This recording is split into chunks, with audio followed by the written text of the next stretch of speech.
Bongbong. Hi, Mr. Dominic. Ito ang aming kaibigan, Ayan. Mr. Dominic Roque. Good evening sa iyo.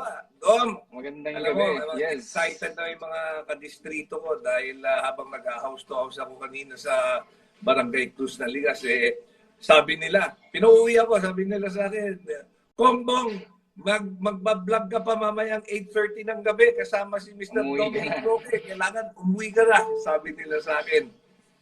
Well, Kamusta, Tom, Sir thank you Bong? very much. Thank you very much. At pinaunlakan mo ko. Alam kong meron ka pang dinner meeting ngayon. Alam nyo, sabi ni Dominic sa akin, nako, hindi raw niya alam. Ngayon pala yung Live yung natin. aming kamustahan kasama kayo. At sabi niya, meron raw siyang meeting pero andito siya. Dom, Of mag-hi ka course. muna sa mga distrito ko. Ayun.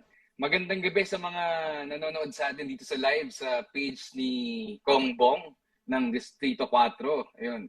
So, magandang gabi po sa inyong lahat at maraming salamat at nanonood kayo. Now, siguro, Dom, simulan muna natin. Paano ka ba nagsimula muna sa showbiz? Nagsimula ako ng showbiz 2012 nung una kong na Ariana na palabas. So, actually, nagsimula akong pumasok sa commercial noong 2016. Tapos nun, nagtatry ako sa mga, ang tawag dito, sa mga, yung mga trial, ang tawag doon, yung mga pinupuntahan mo para audition, ayun. Para mga Audition. go-see ba yun? Go-see, yan, ayun, yung audition sa ABS, yung mga show doon. Pero hindi ako pinapalad na makasama sa mga shows. So, ka-close ko nun si Tajuday, Judy Ann Santos. Magkasama kami palagi and then sabi niya sa akin, Nak, hindi natin gagamitin ang ating connection para makapasok ka ng showbiz. Kundi, tutulungan kitang mag-workshop para masanay kang umarte. And then, ayun, pinag-i-enroll niya ako sa mga workshop sa ABS or outside ABS. And then, nung 2012, ang tagal din nung pag-audition ko. So, nung 2012, hindi naman ako nag-audition. Nakita lang ako sa isang meeting ni Tajuday, sinumahan ko siya. And then, kasama niya yung mga boss ng taga-ABS. That time, naghahanap sila ng isang leading man dun sa isang show nila na Ariana. And then, the next day, pinapunta ako sa audition. Kunwari, Thursday yung meeting ni Tajuday, Friday pinag-audition ako.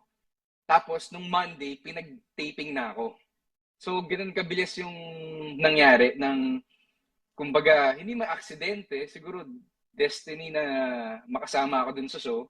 And then, dun na nagsimula. 2012 hanggang 2017, lumalabas ako sa TV. And then, medyo naglaylo na ako ngayon sa TV kasi nga, nagpo-focus ako dun sa startup company ko. Teka muna, paano muna kayo naging close ni Juday? Si Tajuday kasi, best friend siya ng tita ko na si Beth Tamayo. So, ayun. Oo, naalala ko si Tita Beth mo pa. Dahil naalala ko, nung nasa San Francisco tayo, na-meet natin Yes, pinuntahan natin siya. Crush na crush ko yun nung bata ako. Dahil naglalaro ng yun eh. Nakikita ko siya naglalaro ng badminton. Kasama, Sentro, Mr. Bong. sa amin eh. Hindi pa tayo magkakilala noon, pero lagi niya akong kasama sa sentro. Naglalaro din ako ng badminton dun sa sentro. Okay. So nasabi mo, nasama ka doon sa Ariana. Ano naman yung role mo doon sa Ariana? Leading lady doon. Parang second leading man. And then, nagtuloy-tuloy, naging hit yung teleserye. Tumagal din ng mahigit 1 taon.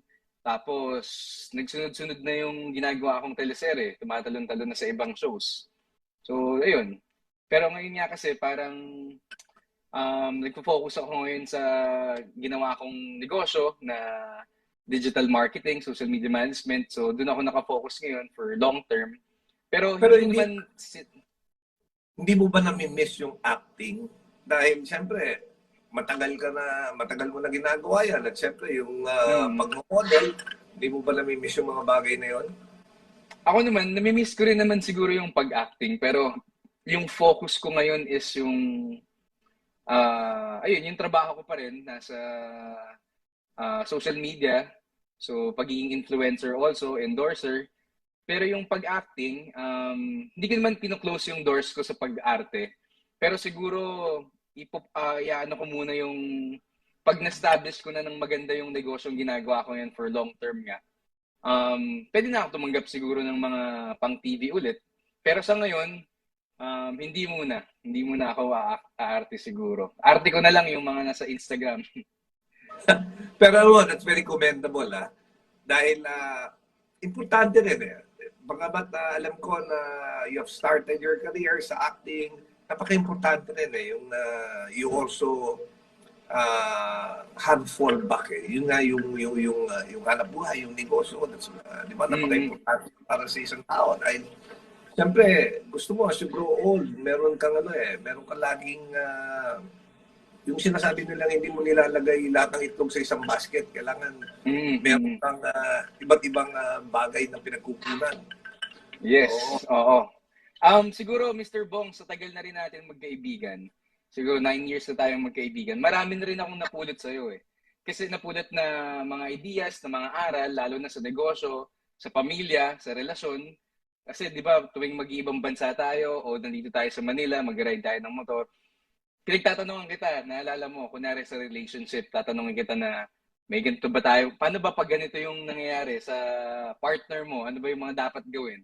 So, natututo rin ako. Katulad din sa negosyo, marami rin akong natutunan sa'yo, lalo na nakita ko naman na successful yung mga business na sinimulan mo. Hanggang ngayon naman, talaga naman yung clean fuel natin, umaangat, di ba? At nakita ko rin na marami kang natutulungan.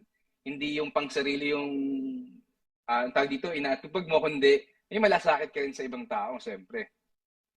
Hindi kasi, alam mo, very important yan eh. Kagaya ko, nung bata ako, talagang nahilig ako sa public service. Sabi ko, pagkatanda ko, gusto ko pumasok sa public service. Pero ayokong pumasok lang na basta-basta papasok. Hindi porket magkasing pogi tayo, yun lang ang magiging puhunan. So sabi ko, kailangan handa ako, papasok ako. Gusto ko, doon ako sa legislation. So sabi ko, mag-aaral ako, mag-aabogado ako. And then, nung naging abogado ako, sabi ko, hindi sapat pala na hindi pwedeng maging hanap buhay yung public service. So, hindi pwedeng hanap buhay yung elective position mo. Kailangan meron ka rin pagkukunan ng ibang ng iba. ng ibang gagamitin mo pang gastos. So, hindi pwedeng yung politika eh. So, that's the time na I also started yung business, taking care of it, and pinalaki ko yan para, sabi ko, pwede mong pagsabayin na yung bubuhay, yung gagamitin ko para buhayin yung pamilya ko, siyempre galing sa hanap buhay. And then yung yung funds ng opisina ko, then lahat yan ibubuhos mo, pantulong sa tao, pagpaganda ng distrito mo. And I'm very happy you're doing the same thing. Tama na, nag-hi si Kagawan Eugene Macandong. Nanonood siya, si Kagawan Eugene, tiga-barangay San Isidro yan. Alam mo, birthday niya ngayon eh. Happy birthday. Kagawan Happy birthday. Happy birthday, Kagawad. Ayun. Ngayon, ang pangalawang dapat natin pag-usapan, Dok, malapit na ang Feb 14. Siyempre, ang Feb 14, Valentine's Day. Yan. Meron ka bang plinano para itong Valentine's Day ito? Actually, mag-out of town kami ni Bea itong parating na weekend. At kailangan namin siguro ngayon ng alone time together. So, ngayon lang ulit kami makakapag out of town. Alone time na naman. Naalala ko, parang 2 buwan yata kayo sa Amerika. Hindi pa ba? Hindi na. Hindi. Yung doon naman sa sa Amerika last year, ayun, magkasama kami ng 26 days o 28 days. Siyempre, ang sarap ng feeling na magkasama kami at mas nakilala namin yung isa't isa that time. Tapos, na-meet din ni Bea, yung tita ko, na si Beth, kasi pinuntahan namin siya sa San Francisco. And then, na-meet niya rin yung mga ibang friends ko. So, this time, pag nag-out of town kami dalawa lang talaga.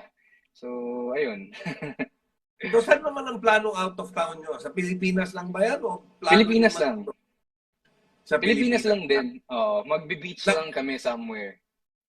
Pareho ba kayo ni Bea? Beach person ba kayo o mountain person? Actually, talagang mahilig kami magpunta sa beach. And then ako, hilig ko din talaga yung nature. Yun nga eh, actually, kinukumpuno ko yung pick-up truck ko ngayon ng gagawin kong pang-camping para makapunta sa mga campsite dito sa Pilipinas lang din. Iikot-ikot kami para nature tripping, kumbaga. Now, paano kayo nagkakilala ni Bea? Nagkakilala kami ni Bea nung 2016. Nung time na yon, kaibigan ko si Vice Ganda. Tapos, sabi ko kay Vice, pakilala mo naman ako kay Bea kasi crush na crush ko yan nung 2016. So sabi niya, sige nak, papakilala kita kay Bea pag nakita kami. So one time, magkikita sila nun ng gabi sa CS. Mr. Bong, alam mo yung CS, di ba? Sa Katipunan. Oo. So, nagkita sila ni Bea doon, bit-bit ako ni Countryside. Vice. Mahilig rin ba sa isaw si Bea? Mahilig din sa barbecue, isaw, sa mga ganun. So, at saka tambayan ata nila yung dati ng mga kaibigan niya. So, doon ata nagaya si Bea. So, nung pagpunta namin doon, pinakilala ako ni Vice agad. Ito nga pala si Dominic. Crush na crush ka niyan. Patay na patay yan sa'yo. So, Ano naman sinabi ni Bea? Natawa lang siya. Tapos, inano ko si Vice. Parang, ano ka ba? Pinapahiya mo ako dito. And then yun, naging magkaibigan na kami for ilang years. 2016. So, mga 7 years na rin kami magkakilala. Nung 2016, meron bang boyfriend si Bea o single siya at the time? Hindi ko lang sure, pero sa totoo lang naman, Mr. Bong, Bong, nung time na yon, hindi ko naman din iniisip na ligawan si Bea or... Gusto mo lang malaman niya na crush mo siya, ganun ba yun? Hindi ko nga gusto na malaman yung crush ko siya kasi linaglag lang ako ni Vice eh. Pero nung time na yon, naging magkaibigan kami nung 2016 hanggang 2019 kasi lagi kami magkasama eh. Hindi lagi kami magkasama pero lumalabas kami, umiinom sa labas, kasama yan din sa labay, saka yung ibang kaibigan niya. Tapos sa showbiz, tapos nagkakamustahan lang kami. Pero ang akin, talagang friends lang yung habol ko. Kasi nung time na yun, nag-iisip ako, parang imposible naman atang ligawan ko to o maging girlfriend ko to. Kasi bakit naman parang... imposible? Magandang lalaki ka naman. Magkasing gandang lalaki tayo. Mabait ka rin naman. Parang ako. Bakit imposible? Hindi, kasi Bea yun eh. Nung time na yun, 2016, parang wala. Parang ano na siya eh. Prime artist. Masyadong mataas siya. Parang oo. Kahit naman nung 2019 na magkasama kami, hindi ko rin naman akalain na ayun. Kasi nung time din nung 2016, Mr. Bong, may girlfriend din ako noon. Long time girlfriend ko. Tapos, alam din ni Bea kung ano yung pinagdadaanan namin. Alam niya kung sino yung taong yun. So, talagang nung magkasama kami, friends lang din talaga. Nag-break lang naman kami nung ex-girlfriend ko 2019. So, nasaktong single siya, nasaktong single din ako. So, lumalabas-labas kami that time. Ayun. Pero alam mo, sinasabi mong naaalangan ka, naligawan si Bea dahil masyado na, at that time, siguro sikat na si Bea. Pero, ilang beses ko na rin nakasama si Bea and si Bea is very down-to-earth. Napakabait ni Bea. Parang hindi naman siya mahirap abutin dahil very ano siya eh. Yun nga, very down-to-earth. Down-to-earth, madaling kausapin. Oo. Dahil nga pag dinadala ko din sa bahay nyo, nakakapag-inuman tayo, na kakahalubilo naman niya halos lahat ng mga kaibigan natin dyan. So, ayun, kaya rin siguro kami naging okay kasi may mga kaibigan akong nakakasama siya at nakakasundo din talaga. Pero, okay, going back. Ano ang nagustuhan mo kay Bea? Ngayon siyempre, hindi lang dahil maganda siya. Yung bukod sa maganda siya, ano pa ang nagustuhan mo? Dahil madami naman maganda eh. Madaming, yes. Siguro mahal na mahal niya din yung pamilya niya. Katulad ko na kumbaga inaalagaan niya, iniisip niya din palagi. Kumbaga hindi nawawala sa buhay niya or sa isip niya yung pamilya niya. Ganun din ako eh. Kumbaga ang motivation ko sa buhay ko is yung family ko na tulungan. Siyempre, yung mom and dad ko, yung tatlong kapatid ko, yung dalawang bata pa. Tapos, ngayon may pamangkin na rin akong baby, si Bea, ganun din. So, alam mo yung parang pagiging, niya, family-oriented. Isa yun sa mga nagustuhan ko sa kanya. Saka, siyempre, maalaga din siya. Kung paano ako mag-alaga sa kanya, ganun din siya mag-alaga sa akin. And then, nakita ko yung pagdating din niya sa trabaho, talagang sobrang focus siya pag may ginagawa siya. Siguro kaya, kung saan yung napuntahan niya ngayon, sa career niya sa showbiz, makikita mong talagang pinagpaguran niya kung nasaan man siya ngayon sa career niya. At isa pa yan, you talking about Bea. Alam ko, nakita ko yung video nung farm niya. Yung sinasabi mong alaga siya sa pamilya. Alam ko, yung farm niya sa Zambales, talagang ginawa niya yun para sa pamilya niya, especially para sa mother niya. And talagang very well organized. At ang laki-laki na. Oo. Nakita actually, ang tagal na niyang nabili yun, para mga 10 years ago. So, pinag-usapan nila ng mom niya. Tapos, dinevelop niya maigi nung nagkaroon ng pandemic. Kasi, nung 2020, syempre, nung time nung kaputukan ng pandemic, nag-aalala siya sa family niya. Lalo na yung kapatid niya, may bagong baby that time. So, gusto niyang kahit papano, mailayo man lang sa, kumbaga, epicenter ng pandemic sa Pilipinas. So, kung nasa Manila, linayo niya para maging safe kahit papano na malayo sa maraming cases ng COVID. So, ginawa ni Bea noong 2020, dinevelop niya maigi yung, yung farm niya, pinaganda niya. Kasi nakita din niya yung pwedeng maging gamit nung farm niya. Kasi syempre, pag nandun ka, presko yung hangin, tapos dami nilang hayop doon, ang ganda ng mga puno. So, ayun, talagang nag-invest sila dun sa farm niya. Oh, so going back, so sa Feb 14 plano yung mag-out of town. Yes. So, ilang years na ba kayo together? Actually, kaka first year anniversary lang namin ni Bea, officially nung July 28. At ayun, pero we were dating na for I think almost 3 years. I mean, mag-isama kami. Pero naging official lang kami ng January 28 last year. January 28. So masasabi mo ba itong 1 year na ito ang isa sa pinakamasayang 1 year sa buhay mo? Oo naman. Kasi siguro kami ni Bea, pag nag-uusap kami together, nakikita naman namin yung kumbaga, nasa edad na rin kami ng buhay namin na syempre iniisip na namin yung future together at malinaw naman ang pag-uusap namin at talagang siguro hindi na kami naglalaro kumbaga sa relasyon namin at maayos na yung usapan namin together. O yan, nag-comment nga si Sarah Ostia, sabi niya, Dom, wag mo na pakawalan si Bea. Sabi niya, sana wag mo na pakawalan si Bea.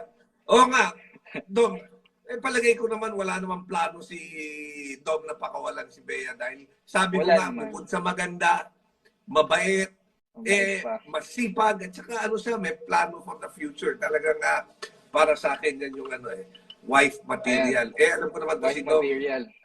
Matagal na tayo nagkikwentuhan na lagi mong sinasabi sa akin na naghahanap ka rin ng forever.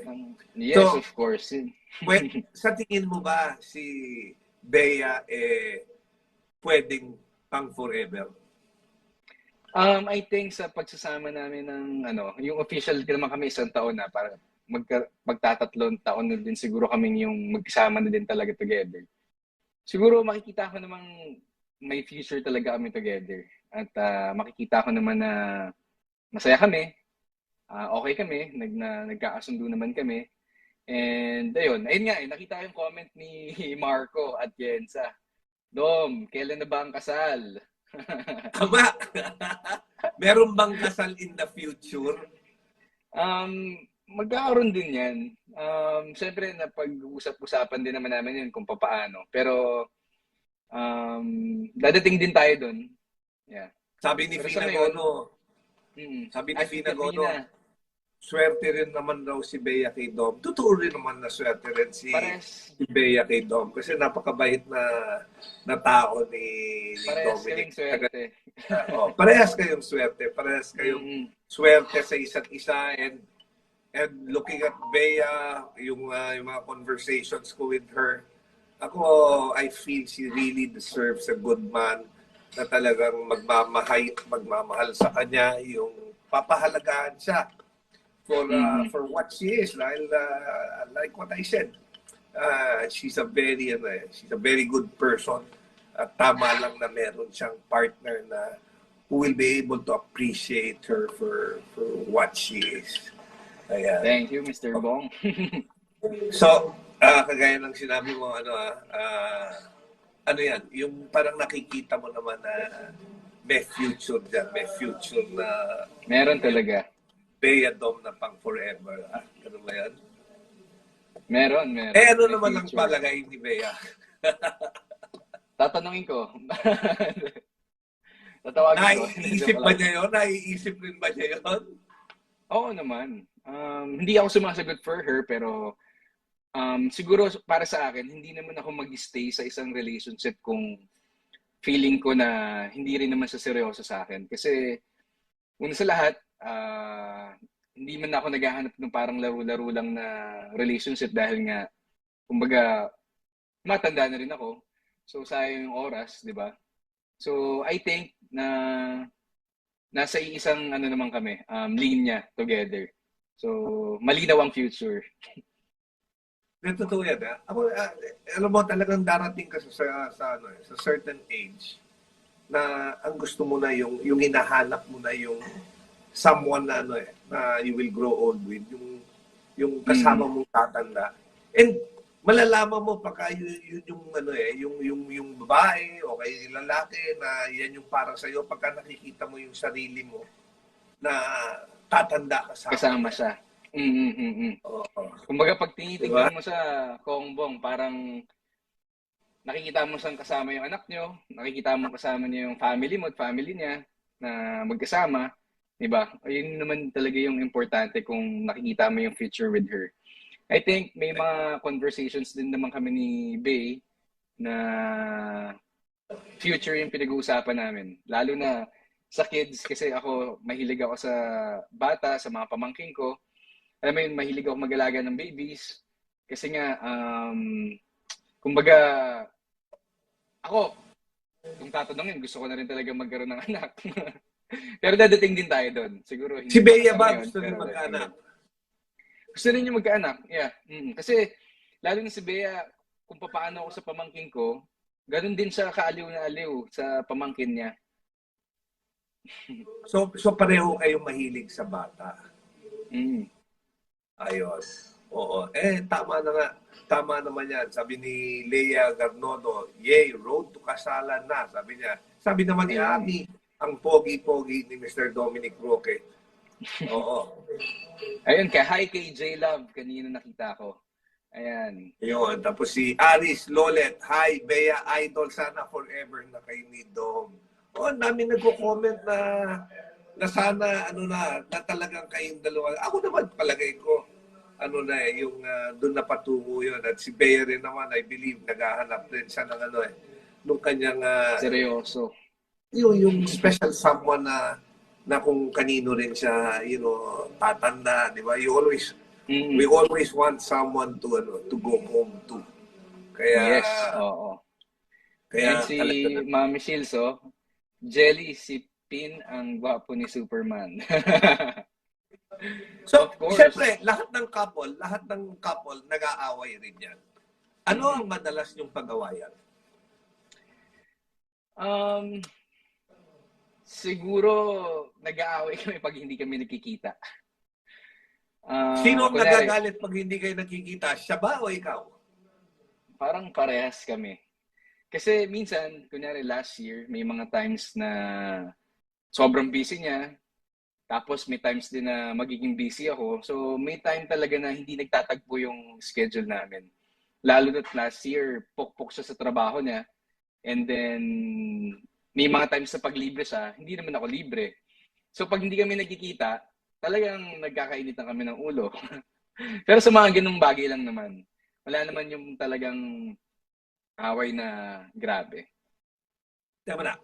1 year na kayong together. 2 taon na itong pandemya na tumama sa atin. So, ibig ba sabihin nun, pero magkakilala na kayo even before itong COVID pandemic. Tama, di ba? Yes. Mm-hmm. So, can you say na, no, na mas naging close kayo dahil dito nung Sa nangyari yung pandemic. pandemic? Oo. Naman. Kasi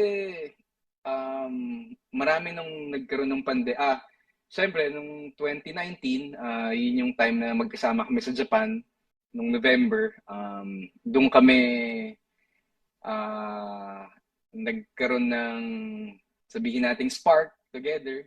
Kasi nung Parang time na... nasa Japan rin yata ako noon. Nasa Japan din Yes, ba ako? no. Nasa Japan kayo na nila, Oo. ang tawag dito, ni Ralph. Tapos yung iba, sila Jota, nandun kayo. Hindi ko lang kayo nakita. Di ba? Oo. Magkaka-message tayo. Kasi, So doon pa ako kasi naalala ko mini-message kita at alam ko at that time ayaw mo makipagkita sa amin dahil busy-busy ka. Hindi. Ngayon alam ko na kung bakit ka busy. Si Bea Hindi pala naman. pinagkakaabala mo ron. Gusto ko kayong kitain nung time na yun. Kaso, syempre nahihiya ako kay Bea kasi nung time na yun, para magkasama kami that time. Na hindi ko pa, antay dito, bago lang kami magkasama. Tapos baka iwan ko agad sila. Dalawa lang silang magkasama doon ni Ate Nina, yung kaibigan namin. Tapos nung nag-message ka, sabi ko, shit, di ko makapupuntahan sila. Tapos na-message ko rin ayun, sa Ralph nun nandoon. So sabi ko, makikita ko to sa Manila, wag muna. Yun ba yung unang beses yung nagkasama out of the country? Yes, actually, yun din yung first time namin, ng out of the country, tsaka siyempre, doon mo aalamin kung ano ba tong pagsasama namin dito. Siyempre, 3 kami pumunta ng Japan. Pero nung time na yon, doon ko tinitignan na may papupuntahan ba tong namin, tong pagsasama namin dito. So, yung ibang mga details about this Japan trip, malalaman nila sa weekend kasi gines ako ni Bea sa vlog niya itong weekend. So, yung ibang Japan details ng pagsasama namin, nandun sa vlog niya. So, masarap ba siyang kasama out of the country? O mahirap? Ano ba siya? Picky ba siya kung saan kakain? Kailangan ba magandang restaurant mo siya dadalhin? O pwede bang sa turo-turo siya dadalhin? Tapos, paano pa ka sa hotel? Ano ba? Kailangan ba 5-star na hotel? O okay siya kahit na yung kung ano lang, yung ordinaryo, yung what you could afford. Si Bea naman, flexible naman siya kung saan kakain eh. So, pero, ang akin, kunyari, nung nagpunta kami ng US, siya na yung pinapipili ko kung saan niya gusto kumain. Tapos, pag nasa restaurant na kami, hindi na rin ako pumipili ng pagkain sa menu. Kundi, sinasabi ko na lang sa kanya, kung ano yung gusto mong kainin, orderin mo. Kakainin ko kung ano yung nasa table. Parang ganon. Kasi, minsan, kunwari, nag-order kami ng food. So, mag-order siya ng food, tapos papapiliin niya ako, Han, anong gusto mong kainin? Pag pinili ko, kunyari, yung steak, sasabihin niya, Han, parang mas masarap yung fish. So, sasabihin ko sa kanya, di yung fish na lang orderin natin, wag na yung steak. Okay lang naman kasi sa akin. Kasi ang nangyayari, kunyari first time niya dun sa isang restaurant, gusto niyang tikman lahat. Ang akin, sayang kung mag-order pa ako, ang daming matitira. Ayoko nung may natitira eh. So sabihin ko sa kanya, so, inuubos mo lahat? Parang ganun na nga, kasi nag-US kami, sobrang tumaba ako pag-uwi. Pero ang ano lang doon, Mr. Bong, kasi pag nag-order ako, tapos may sasabihin niya, Han, parang meron siya lagi sabihin na, Han, parang mas masarap to. So sasabihin ko sa kanya palagi, Han, piliin mo na lang kung ano yung gusto mong orderin, kakainin na lang natin, hindi na ako mag-order. Para hindi sayang yung food kako. Ano ba ang favorite food ni Bea? Mahilig siya sa Japanese food. Ayun yung namin palagi. Pag nag-date kami, gusto namin kumakain ng Japanese food. Actually, nagsimula kami sa Japan. Dami namin kinain din sa Japan na, ayun nga, yung mga sushi, sashimi, mga ganun. So I think yung favorite namin together or alone din niya is Japanese food. Natanong mo din Ikaw kanina, naman, Mr. Bong. Ako din, anong Japanese favorite food food din mo? hilig ko.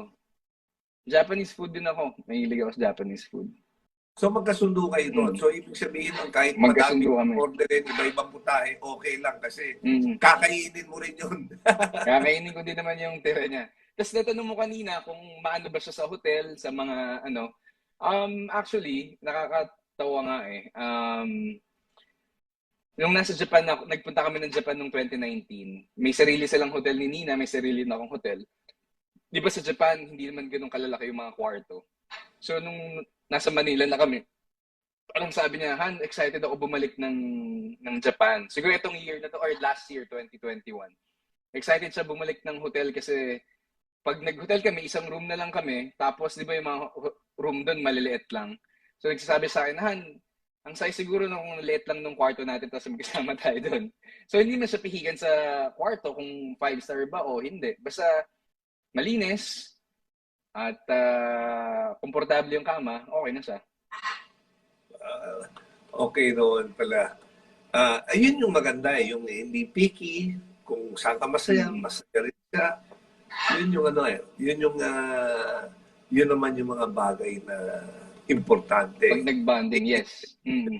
Oo. So ngayon, so nag-Japan na kayo, nag-US na kayo. Ano pa mga bansa ang napuntahan nyo together? Actually, yung first official trip namin together yung US na actually yung tagal namin magsama, parang 26, 28 days.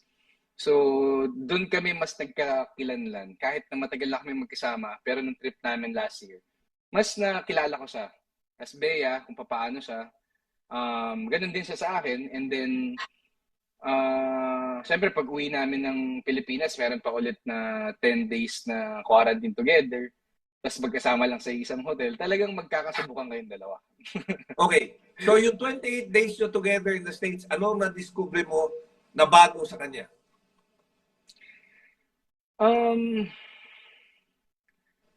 Si Bea kasi, ano eh,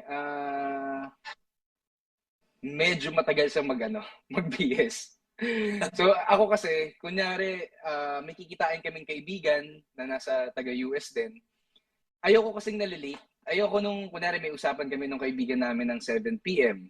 Gusto ko, nandun na kami ng mga 6:45. Eh si Bea, minsan kahit nasabihin ko sa kanya, Han, mag-ice ka na, Han, mag-ice ka na. Tapos lagi siyang nalilate pa rin. So, ayun yung mga times na nainis ako sa kanya sa US kasi, Han, ayoko nga nalilate tayo, nakakahiya din sa mga bigitain natin. Kung kaming dalawa lang, okay lang. No, matagal siya dahil matagal ba siya maligo o dahil matagal siya mag-makeup o matagal siya magbihis? Bakit All siya of the above tumatagal? ata yun. All of the above. Matagal maligo, matagal magbihis, matagal mag-makeup. Okay. Ayun. So, ano ang pinaka-memorable na para sa inyong dalawa? Yung memorable day or memorable na ginawa nyo? Sa US trip or No. dito? Yung sa inyong pagsasama. Memorable ba dito? Yung something na lagi mong you go back to, tapos doon, yun yung Sa akin, ang memorable kasi sa akin yung Japan talaga eh. Kasi doon ko nakita, tapos doon ko siya tinitignan. Parang sa akin nandun yung kaba nung time na yun. May Chef Bea Alonso kasama ko. Ano ba to? May papupuntahan ba to? Alam mo yun, yung parang hindi, basta, ayun eh. Para sa akin yung Japan trip namin 2019. Kailan mo nalaman na may gusto din siya sa'yo? O kaya may pag-asa ka? May pag-asa ako. Nung Japan trip namin, siyempre, pag magkasama kami, pag tinitignan ko rin siya kung paano niya rin ako tignan. Tapos, ginagawa ko, every time na magkasama kami, tapos maghihiwalay na kami ng papupuntahan, kasi ganyan tapos na yung araw. tatawagan ko agad yung best friend ko. Tapos tatangin ko siya, sabi ko, tinitignan niya ako sa labi eh. Pag magkausap kami, hindi ko alam kung gusto niya akong halikan o hindi. So,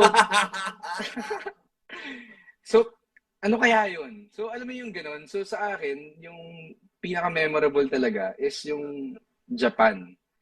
Kasi doon ako nalaman ko din na hanggang pag-uwi ko, iniisip ko na gusto kaya niya ako? Parang may pag-asa kaya akong sagutin ito o manligaw ako sa kanya. So, nalaman ko din naman yun nung pag-uwi namin.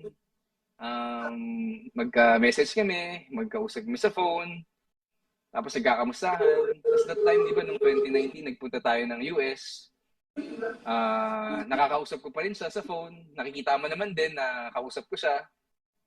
Tapos, nung nanakawan ako sa San Francisco, nakita ko nag-aalala siya na anong nangyari. So, Talking about yung San Francisco, parang naaalala ko yan. Oo. Nung nanakawan nga, yung binasag yung bintana Kotse natin. natin. Ayun, isa yun sa mga memorable na kasama kita. Hindi ko makakalimutan yun kasi ang pinaka-importante sa bag ko na yun is yung pictures.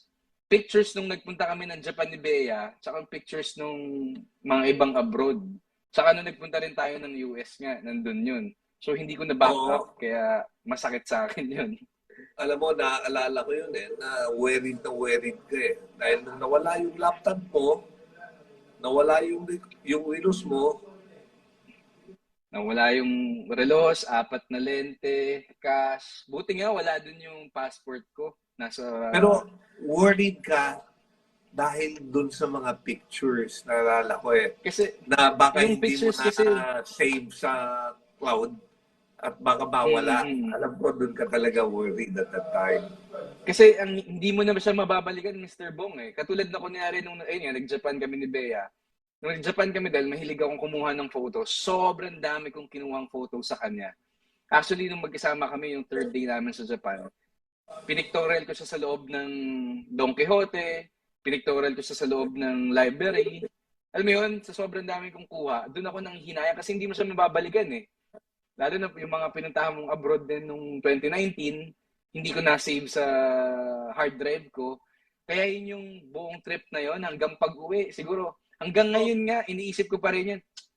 Sayang yung mga pictures, sayang yung mga memories. Nasa utak ko na lang lahat. Pareho kayo ni Sheila.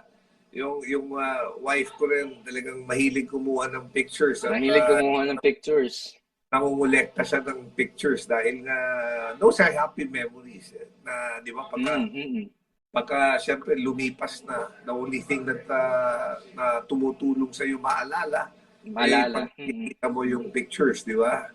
Biglang yes. Kaya nag-iipon ka na gano'n. So okay. So nung Japan trip mo, that was the time na siguro naisip mo, uy, may pag-asa ako nito. Pero kailan mo siya niligawan? Actually, wala namang talagang date or talagang parang dating namin yung pagsasama lang namin. Kaya nga after more than a year bago kami nagkaroon ng official eh. Basta masabing official kami nung last year lang. Pero yung linigawan siya, I think, nung hanggang nagsimula kaming lumabas ng Japan, dire-diretso, hindi naman nawala yung communication namin together. Tapos wala rin namang, parang, hindi ko naman siya officially linigawan eh. Kumbaga, paano hindi mo officially niligawan? Basta nagde-date lang kayo? Nagde-date kami, magkasama lang kami, lumalabas. Pakiramdaman. Next thing you know, kayong dalawa na. Ganun ba yun? Oo, naging komportable kami together. So, tas hindi ko naman sinabi na, hindi ko rin naman sa tinanong na, nung time na yun, nung after a year na tayo na ba? Parang ganon. Pero, nangyari sabi ko kunyari, nangyari na lang. Oo, naging nangyari given na lang. Bong. Okay. So ano yung kino-consider nyo anniversary nyo? Kung wala naman proposal na nangyari at ano na lang yung parang na-develop na lang yung relationship, tapos naging kayong dalawa na. Yes. So, kailan nyo sineselebrate yung anniversary nyo?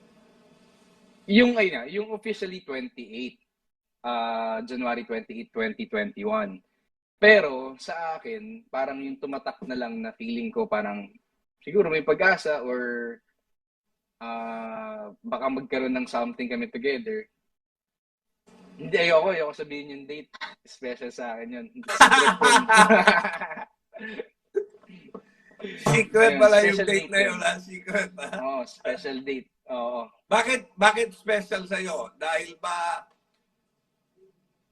iniisip mo yun yung date, iba yung iniisip ni Bea o baka malaman ng iba? Si Bea kasi may sarili din siya na date na feeling Magkaiba na kayo. magkaiba kami. Kasi hindi niya alam na yun yung date ko eh. Tapos nalaman na lang niya na, Han, ito yung date ko for you. Ito yung date natin. Ito yung anniversary natin sa akin. Tapos tinanong ko siya, iba rin yung kanya. So parang 3 yung anniversary namin sa isang taon. So, ano yung pinagkasunduan yung date? Nagkasundo ba kayo Secret. o kanya-kanya kayo? Siyempre, Kanya-kanya kami. Bigay ka ng regalo di ba? I think sarili-sarili kami ng date. May date siya, may date ako. Tapos isang official. Doon kami nagkakasundo sa one day Doon na sa yun. official. Noong January 28. So yun yung official date, January 28. Yes. Bakit naging official date yung January 28? Since magkaiba yung iniisip nyo, bakit kayo nagkasundo sa January 28? Ano yun eh, nasa condo kami, condo ko. Tapos, nagdala ako ng flowers. Bumili ako ng flowers sa Dangwa. And then, di ko matandaan kung paano yung naging official eh. Pero, plinano ko na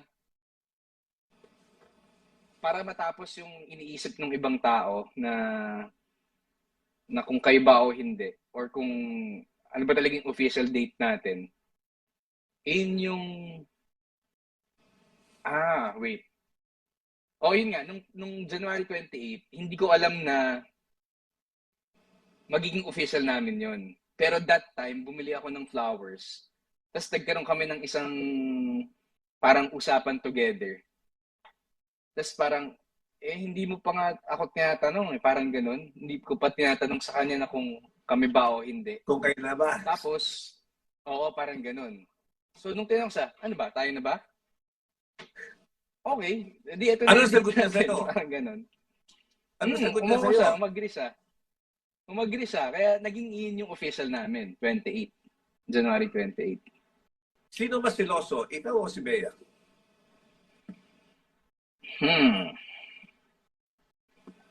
I think parehas kaming seloso. Ako seloso ako sa trabaho niya.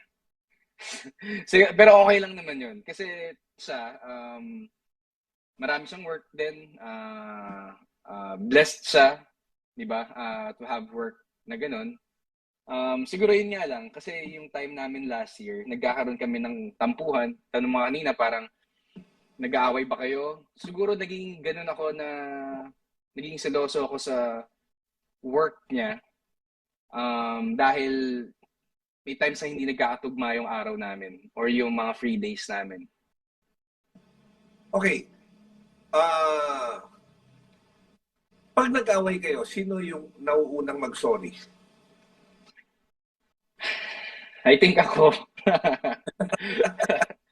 Para matapos na, ako na magsasorry. Kahit na palagay Parang mo hindi mo hindi kasalanan. Yata, oo. I think yan din yung pinayo mo sa akin, Kongbong. Kasi may mga times ako nung 2020, tsaka 2021 ata. Tinatanong din kita eh, pag may problema ako, ano bang dapat gawin, ano bang dapat sabihin. So, I think ako yung ako yung nagsorry. Okay, pero pagka nag-sorry ka ba, na-accept naman niya kaagad o pinahihirapan ka niya muna? Hindi man niya ako pinahihirapan. Oo. Kasi ako na yung lumapit. Si Sheila ganun Mm. din eh. Pag nag-aaway kami, ang gusto lang niya, magsosorry ka, tapos noon, ano na, Mm. okay na sa kanya. Pero, syempre, minsan, mahirap mag-sorry pagka sa tingin mo, wala ka namang kasalanan. Pero, Ayun na nga. Ayun na nga ang problema. Pero I think marami naman talaga sa mga lalaki, lalo na yung mga mababait, nauuna talagang mag-sorry kahit walang kasalanan. tama yun. Kaya ako, sorry na lang ako, sorry. Oh. Mm. Para ano yun, ano na eh, happy wife, happy life. Tama. Happy wife, happy girlfriend, Pero, happy ano. tinatanong ni Sarah, ma- magaling na ba magluto si Bea? Magaling siya magluto pag nasa mood siya. Kasi minsan, hindi, nung pandemic, may mga times na lagi siya nagluluto. Pandemic nung 2020, mahilig siya magluto. Pero nung naging busy siya with work nung 2021, medyo nabawasan. Pero masarap siya magluto. Masarap din yung kaldereta niya. Kakaiba rin yung kaldereta ni Bey. Pag may request ako na food, ginagawa din niya. Salpikaw, masarap din siya magluto ng salpikaw. Ikaw ba nagluluto ka rin? Parang hindi naman. Pero ano ako, para akong assistant chef o sous chef. Kasi simula nung yung tita ko, si Beth Tamayo, pag nagluluto siya, lagi ako yung nasa gilid. Ako yung taga-chop-chop ng ano, taga-ihaw. So nung umalis yung tita ko, lagi ko kasama si Tita Juday. Ganun din ako. Kung si Tita Juday mahilig magluto, lagi ako nasa tabi niya. Nak, hiwain mo to. Nak, balatan mo to. Nak, ihaw mo to. So, nahilig ako ng ganun. Pero yung luto on my own, hindi ako natuto siguro. Pero kung may instructions, I think kaya ko. Kasi lalo-lalo na yung mommy ko, sobrang galing magluto. Napakasarap magluto talaga. Kaya mahilig din talaga kumain. Si Bay mahilig din kumain, kaya kailangan namin mag-workout palagi. Now, ikaw nahilig ka sa motorsport. Alam ko, nahilig ka sa motor, nahilig ka sa kumarera ng auto. Ano yung nagdala sa iyo sa pagkahilig dito? Bata ka pa ba? Mahilig ka na talaga mangarera o na-develop na lang to in time? Ako kasi, simula nung bata ako, mahilig na ako magmotor. Kasi dahil sa daddy ko, si Papa, sobrang hilig sa motorcycle. So, nung time na yon, nung high school ako, first year high school, may scooter kami sa bahay sa Cavite. So, ginagamit namin yun pag madaling araw o gabi. Nag-stroll kami sa probinsya. Sa Cavite, nag-ikot-ikot kami kasama yung mga kaibigan namin. Hanggang sa papalaki yung motor na ginagamit ko. Tapos, nung kumikita na ako, may pambili na ako ng motor. Nung 2014, bumili ako ng sarili ko. Tapos yun, nahilig na ulit akong, actually, bago ako bumili ng motor nung 2014, parang nakita ko si Dong, kaibigan natin, si Ding Dong. May picture sa Facebook ng naka-racing suit ng Ducati, tapos nakaupo siya sa motor niya, hawak na yung helmet niya. Tapos, hindi ko pa kaibigan si Ding Dong nito, wala pa rin ako sa Euro Monkeys that time. Sabi ko, parang gusto kong maging ganun. Parang ang astig nung ginagawa niya, astig nung itsura niya. Sabi ko, gusto ko rin magkaroon ng ganun. True enough, nung 2014, nagkaroon ako ng pera ko dun sa kinikita ko sa showbiz. Sabi ko, bibili ako ng motor. Bumili ako ng suit, bumili ako ng motor, tapos na-aksidente ako. So, nung time na yon, doon ko nakilala si Emil, yung president natin sa Euro Monkeys, which is, tinuruan niya ako, tsaka si Rainiel, tinuruan nila ako ng safety sa pagmumotor.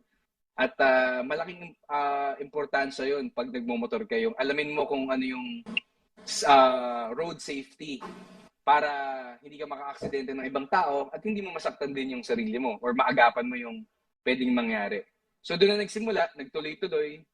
Kumarera ako ng motor noong 2015.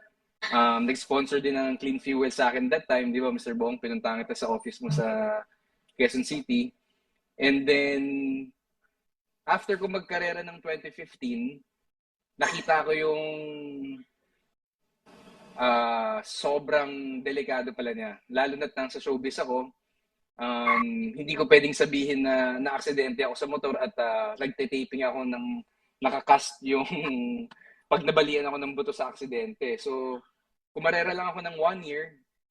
Sobrang na-enjoy ko yung pagkakarera actually. Pero mas natakot ako mawalan ng trabaho sa showbiz. Baka sabihin nila, sige, magmotor ka na lang, wag ka na mag-artista. Tama na. Kasi magiging laking ano ka. Si Bea ba pangilang girlfriend mo? I think pang 5 ko siyang girlfriend. Pang 5th. So fifth girlfriend mo si Bea. And gaano katagal ang longest relationship mo? 6.5 years. Okay. Wow, tagal 6.5 years. Now, so meron ka ng 5 naging girlfriend. Tanong ko, na-busted ka na ba? O lahat ng niligawan mo? naman. Na-busted din ako. Mm-hmm. Okay. Kasi may nagtatanong dito sa constituent ko, ano naman ba ang pwede mong ipayo sa mga nababasted? Sa mga nababasted. Okay lang mabasted. Para at least, hindi ka na kaagad mag-iisip pa. Kasi marami din namang mga babaeng, mas magandang mabasted ka na kaagad. O para malaman na kaagad yung totoo. Kesa naman yung nanliligaw ka, tapos pinapasa ka lang pala. Di ba? Oo. So, mas magandang upfront, mag-thank you siya doon pag binasted siya. At least hindi siya nag-effort para magbigay pa ng time kung siguro alam naman ng babae na hindi siya magugustuhan or something.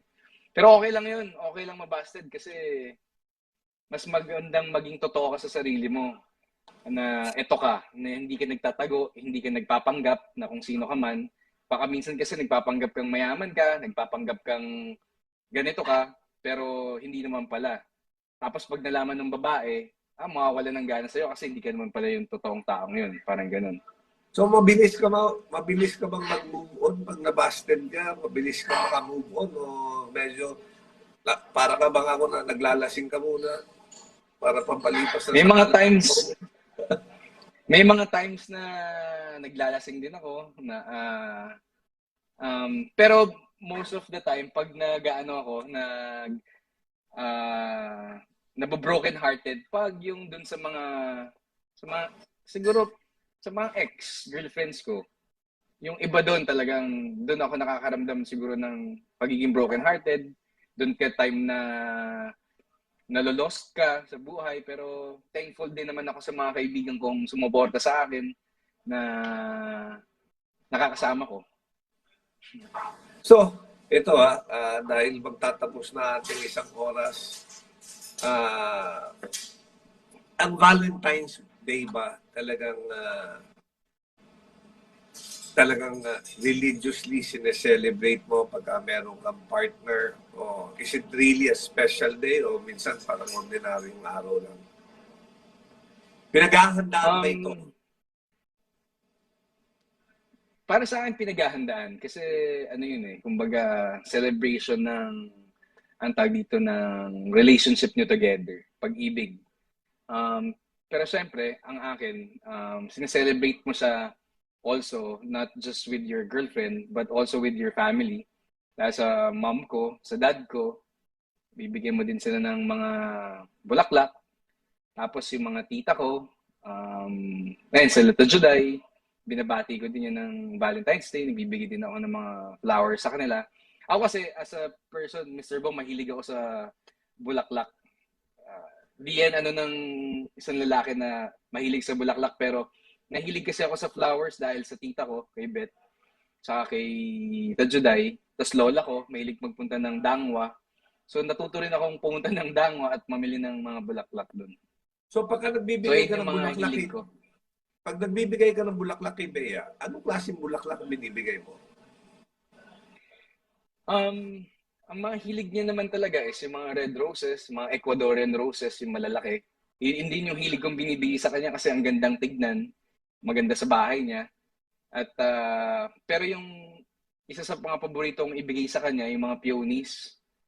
Yung peonies kasi maliit sa tignan pero pag yung bumuka na siya, ang gandang tignan. Tas nakikita ko gustong-gusto ni Bea. Kaso bihira yung peonies na maganda sa Pilipinas na dumadating eh.